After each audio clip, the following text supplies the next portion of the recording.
రాజేష్ రెడ్డి గారు, district collector గారు, municipal chairman గారు, కౌన్సిలర్స్, ప్రజలందరికీ కూడా చాలా సంతోషంగా ఉంది.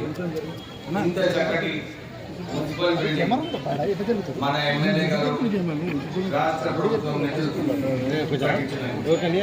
నేను ఇనాగ్రేట్ చేసి లోపలికి వెళ్ళినప్పుడు కౌన్సిలర్స్ కి, చైర్మన్ గారికి ఇదే చెప్పాను. ఇంత చక్కటి మున్సిపల్ ఆఫీస్ ఎక్కడ కూడా చూడలేదు నేను. మీరందరూ కూడా మంచిగా ఉపయోగించుకోవాలి ఈ ఆఫీస్ని.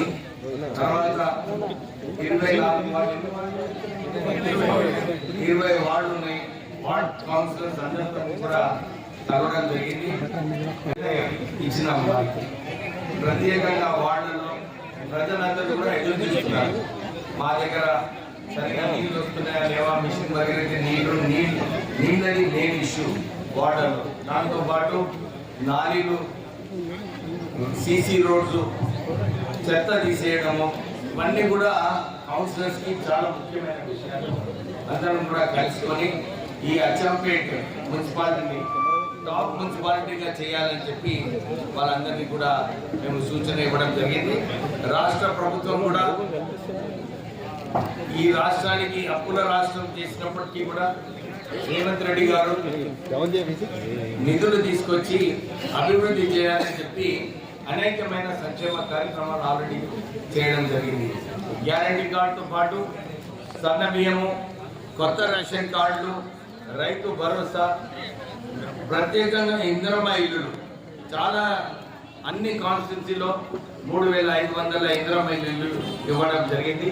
అందరూ కూడా నాయకులకు అందరికీ కూడా నేను ఒక రిక్వెస్ట్ చేస్తున్నాను, మీరే ఫాలో అప్ చేయండి. ఎవరైతే మనము వారికి ఇల్లు బేస్మెంట్ వరకు కట్టేది అవసరం ఉన్నది.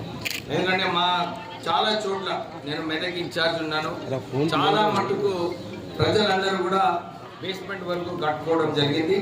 రాష్ట్ర ప్రభుత్వం ఇమ్మీడియట్గా నిధులు వారికి అకౌంట్లలో వేయడం జరుగుతుంది. అలాగే వంశీ గారు ఇంతకుముందు మీటింగ్లో చెప్పారు, వచ్చే 3-4 నెలల్లో ఎక్కువ నిధులు టీఎఫ్ఐడిసి నుంచి ఇంకా మున్సిపాలిటీకి 16 కోట్ల రూపాయలు నేను శాంక్షన్ చేసి తీసుకొస్తాను అని చెప్పి వారందరికీ కూడా మంచిగా పనిచేయమని చెప్పి సూచన ఇవ్వడం జరిగింది. సో కాంగ్రెస్ ప్రభుత్వం ఏదైతే ఇప్పుడు కూడా ప్రజాపాలన ప్రజల కోసం పనిచేస్తుందో మళ్ళొకసారి ఈ అవకాశం ఈ కొత్త మున్సిపల్ బిల్డింగ్ చేసుకొని నిధులు కూడా సరిగా ఖర్చు పెట్టి ప్రజలకు మేలు చేయాలని చెప్పి కోరుతూ ముగిస్తాను.